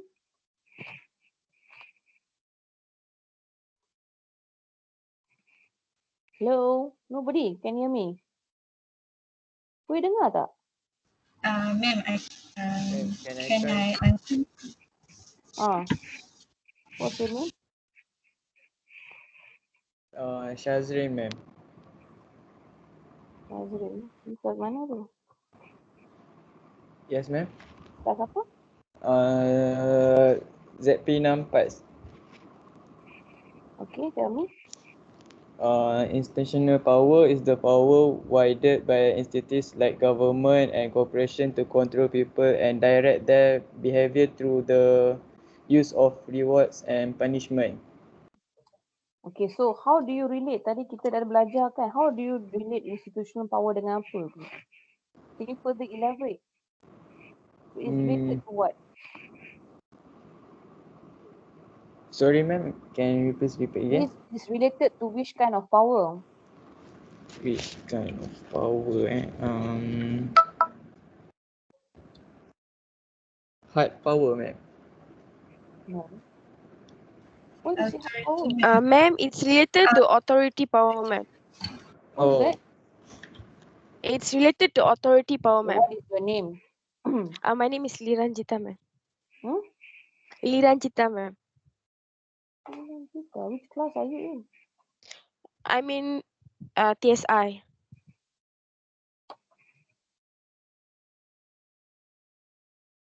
What's your metric number? I can't see your name here. 21802449, ma'am. Oh, okay. So what do you want to tell me? It's related to? It's related to authority power, ma'am. Okay, why so? Because they are socially approved and accepted by the nations, so that they have the institutional power Not to by the influence. nation. Not by the nation. Okay. It's by the institution itself, lah. Oh, okay. How can it be nation? Nation is nothing to do with that. Authority power. Remember I said the story of me having authority on you because of the university. So university is the institutional power that I have. So this is exactly, it means that kalau institutional, that means the authority given to a person because of their position or their appointment, either as a leader or a worker, whatever, in an institutional. Remember the story of the VC having authority, kan? So that it is right that you said it's authority, but not given by the state. State has nothing to do with that. Negara mana ada masa nak layan benda-benda ni? Negara memanglah, through the ministries we have all our universities and all that control, but the institutional power in the institution that gives us the authority to do certain things, to impose certain kind of ideas, is because of the institution. Okay, so that's one. Okay, ma'am. Okay, is this last slide? I think it's the last slide. Okay, now we have come to the end of the class. Now I want you all to now discuss a little bit. Who can tell me what do you understand about power? And do you really think a country is really powerful because of money and troops? Who can tell me? You don't talk, I don't know you, you have no marks. I'm telling you now itself. We have almost 80 of you in the class. So can someone tell me what do you understand? Anybody wants to share their thoughts? Yes, ma'am. Can I try? My name is Siti Mahira, 2211742 from 17Z464. Okay. What I understand about power, there is three kind of power, which mean big power, middle power, and soft power. So it depends on each country to choose what kind of power that they want to use to enhance their influence and authority in their country and between other country too, which means that we don't want to country but want to have a big power. It's big power, middle power, and small power, not soft power. Just silap cakap tadi. Small power. Okay, good. What I'm else? sorry, ma'am. Who else? Anything. Ma'am, Aisha, Okay. I think that even if the country have a lot of money and troops, I don't think that the country is considered as powerful, because we can see at Dubai, even if the Saudi Arabia have a lot of income or sources from the petroleum, they didn't even dare to launch a war between the US, because US have influenced some of their small country, but they didn't take really big action like want to get into war with the US. That is my opinion. Okay, good. She gave an example. Okay, who else? Lagi, we have half an hour more. So let's tell me back what you know.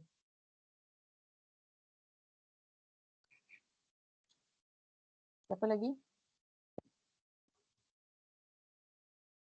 Siapa yang saya panggil nama tu, maksudnya yang tak jawab tu, maksudnya I potong markah lah.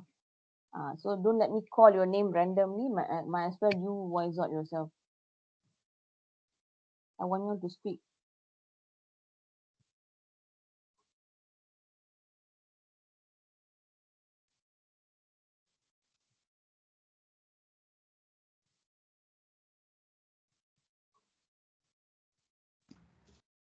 Ma'am, can I ask a question? Hmm. There is a quote, keep your friends close, but keep your enemy closer. Can I ask which type of power is that? Is alliance or bandwagon? Keep your enemy Closer. Keep your friend close, but keep your enemy closer. It's Hmm. more like alliance or bandwagon. Well, it depends first on the case that you're looking at, the scenario kan. Why is the reason they are shaping the alliances? We must know the story behind such act first kan. Then we can specifically tell whether it is they're doing it because they want to stay close to the enemy or not lah. But usually I think kalau alliances is they have like-minded, then only you can have alliances. And normally alliances, you must be able to also give certain kind of antara dia punya perikatan tu kan, kalau you have dua negara ke tiga negara, all must be able to give something kan. Maybe if you say for me, you can say it is also it's bandwagon, keep your enemy closer, instead of fighting you just stick with them. So I think it's more to bandwagon, but again, if it's alliances, we need to see if we think the answer is alliances, kan, we need to go back to the reason why they are doing the alliances. But I think generally it's because of bandwagon. Okay, it is closer to bandwagon. Thank you, ma'am. All right. Who else wants to tell me what do you understand about power? Ma'am, can I try? Mm. I'm 2190916 Daniel Mhm. from the lectures. I understand about power is the ability of she or he to modify the conduct to other persons in matters in which he or she desire. It means like it can influence and use she or he authority to get the power uh, to control, to have a power on other persons. Okay. All right. Who else? Hello, ma'am. Mm. Can I try? Yeah. My number metric is 2200738. Mm. All right. From what I learned from the powers, is that powers has tangible and intangible. The tangible is the things you can see, such as level of income, size of the country, and economic. And from the intangible side, is the power of idea, such as culture, religions, or culture, religion, and some and others than that. I can give you two examples. Sorry, ma'am. Okay. All right. Sorry, ma'am. Thank you. Who else? Shalini, are you there? I've been calling you from just now. No sound from you.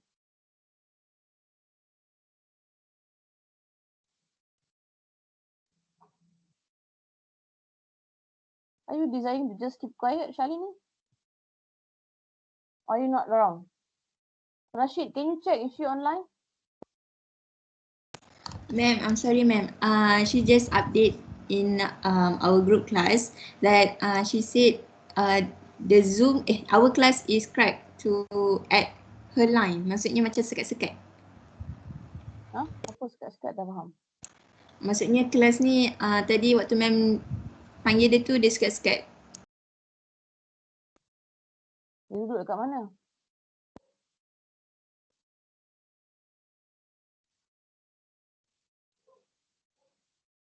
Dia duduk dekat mana? Kawasan mana tu? Wait, ma'am, I confirm with her. Okay, the others. Dinesh. Are you there?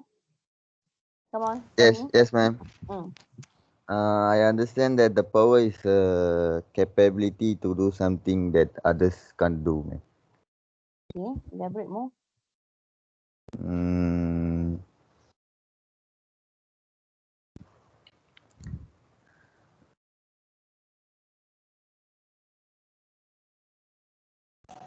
I'm sorry, ma'am. Salini said she stay at Selayang.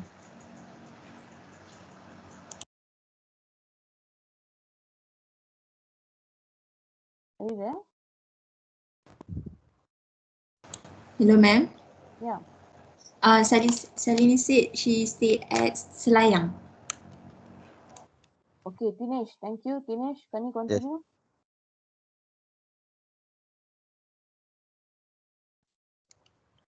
Can you further elaborate on what you have just said? The capability to do something that others can't do, ma'am. What kind of capability? Explain a little bit more. Explain a bit more. Like everyone If as you give this kind of answer in your exam, you only get 1 mark, you know. Imagine the question is 5 marks. How are you going to tell for what are you going to say for 5 marks? I'm preparing you all for exam. So please try to elaborate more. If you cannot tell now, that means you will not know later because we just discussed the concept, kan? So try to tell me more.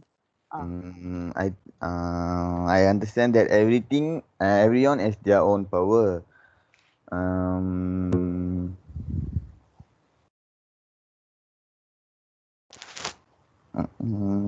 So people have their different way to do something.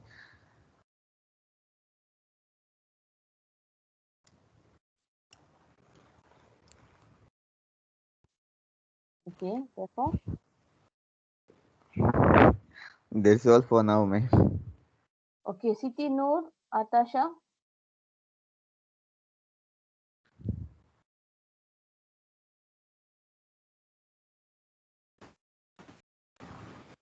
Yes. Tell me. In my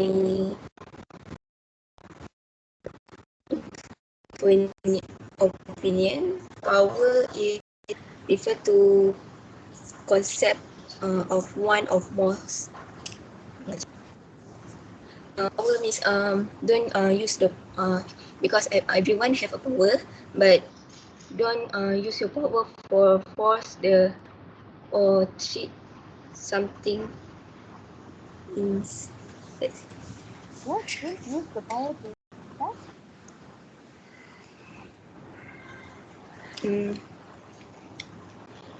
Power is a process of affecting policy of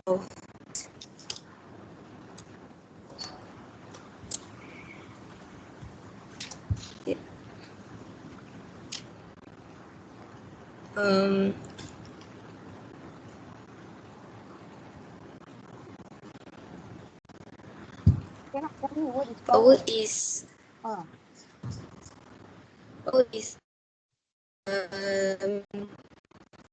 capacity of individual I cannot hear you at all. I tak boleh dengar. Memang the voice you crack lah. And your definition is definitely wrong. Okay? Viveka Sri. Can you tell me what is power?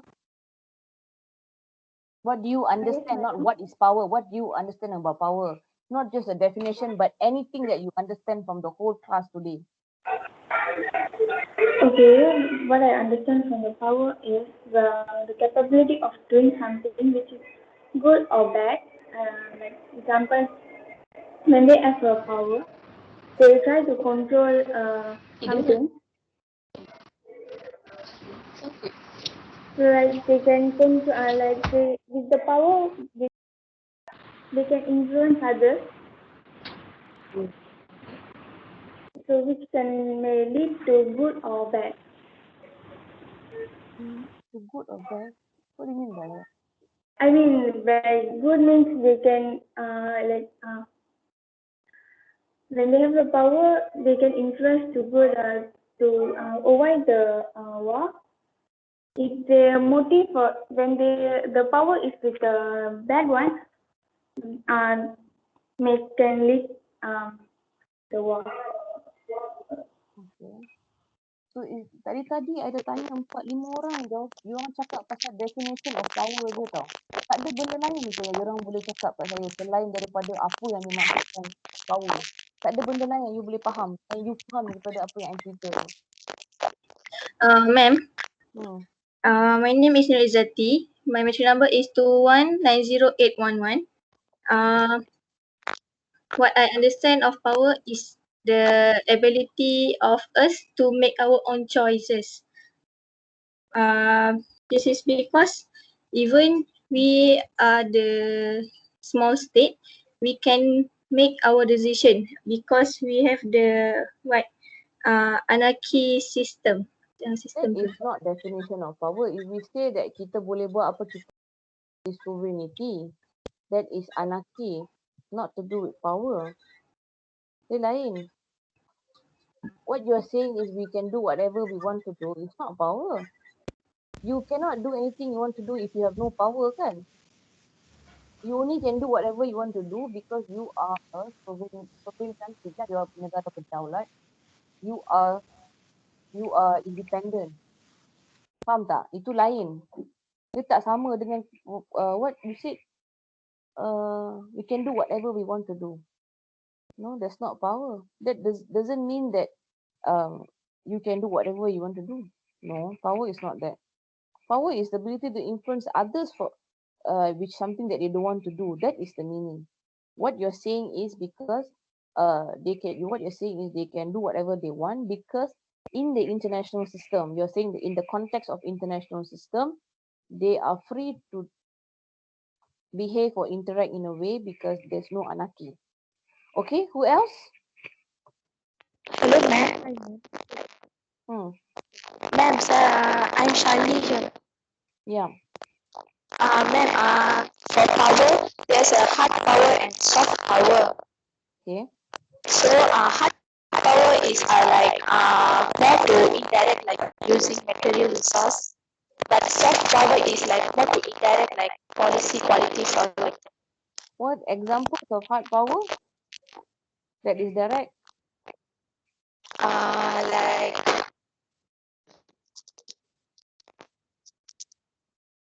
military lah. Okay, indirect? Indirect means like some actions like through behavior lah, whether you're warning, influence and all that. Okay. Who else wants to say? Tu je you faham. Tak ada apa yang you boleh cakap. 1.5 jam, more than that, I dah bagi tahu maksud-maksud dia semua. Norishla Izati. Yes, ma'am. Well, I think power means that you can instruct. What's your name? Isla. Okay. All right.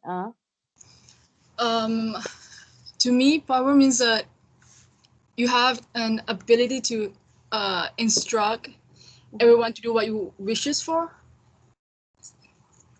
Okay. And how to say?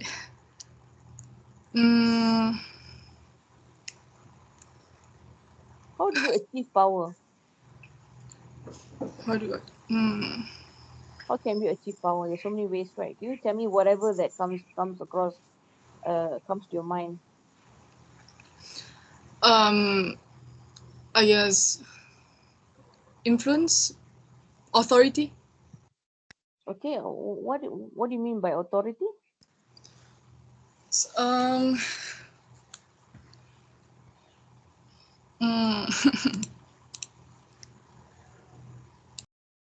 So we just discussed, right? I'm surprised that you all cannot tell me. Authority.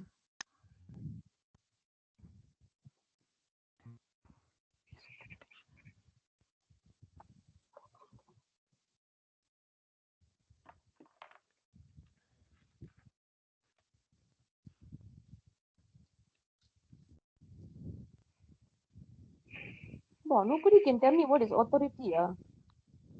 I must be really bad at my teaching. Ma'am, Hmm. ma'am. Yep. Can I answer? Hmm. Okay, my name is Muhammad Rasul bin Abdullah. My number matric 22000772. From ZP64. Hmm. I would like to say that power is mean knowledge is a power, because even that country has high population or have more nature resources. If the people in that country have lack of knowledge, he can be that country has a power. Very good point. Something For that will give example, power in the class. Okay. for for for example, we can look Singapore and Indonesia. Even Indonesia have more has high population or have more nature resources between Singapore, but still Singapore can beat Indonesia, because Singapore have more knowledgeable people. Okay, good. Very different from what we have discussed. This is why I say you all must be able to relate with other things. It's not exactly from what I've mentioned in the slide. Itu pun ada yang tak boleh nak bagi tahu. So but what I'm expecting is to give me some other ideas outside. How do you relate? How do you connect with other things that you have come across all this while? So then it will be interesting. Okay, good, Rasul.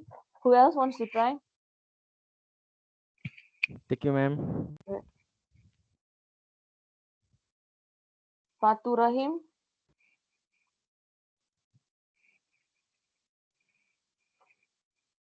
Give me your opinion.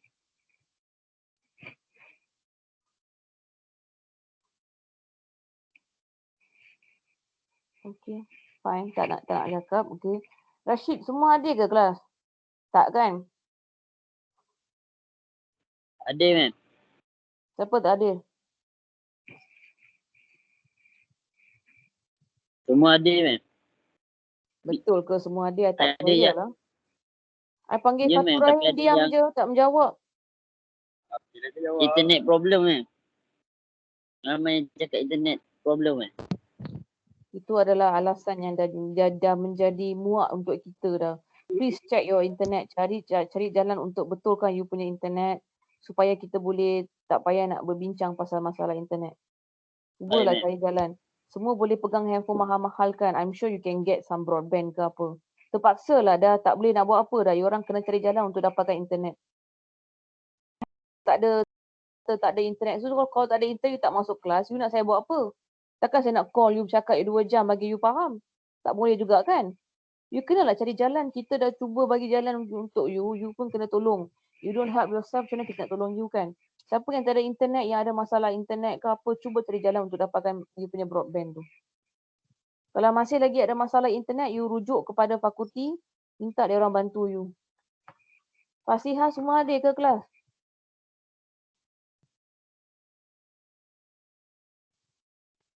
Tak pasti, ma'am. Belum check kehadiran lagi, ma'am. Belum check kehadiran? So, bila you nak check kan? Tadi you dah patut dah sambil-sambil kelas tu, you dah ambil dah tu. Sebab ni campur kelas, saya tercampur. Rashid, macam mana you tahu semua hadir? Saya tengok list name, ma'am. Tengok list name, ma'am. Saya tick satu-satu, ma'am. Semua ada ke? Pasti ke? Okay, ma'am. Siapa yang rasa dirinya tak ada? Masa saya kecil tu semua ada. Saya ada, ma'am.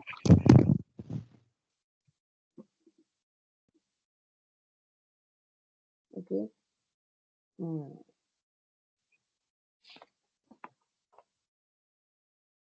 Okay, I rasa mungkin untuk minggu depan, okay tak apa. Alright. So itulah untuk minggu ni. Alright. Nanti bagi attendance Fasihah yang untuk Rashid dia kata semua ada. Okay. Yang lain semua tak ada lagi add drop Ada? Ada tak lagi nak keluar masuk kelas? Ada? Tak ada. Tak ada, ma'am. Tak ada kan? Tak ada, ma'am. Kalau ada bagi tahulah saya nak supaya saya boleh update. So that's all for today's class. So esok untuk ZP64 tak ada kelas 11 dengan 1 kita dah cover dah untuk hari ni. Minggu depan is minggu keempat kan. Kita akan sambung lagi kelas. Okay? Yalah kita akan sambung lagi kelas. That's all. Okay guys, terima kasih. Thank you. Thank you, ma'am. Okay, ma'am. Thank you, Thank you, ma'am. ma'am. Thank you, ma'am.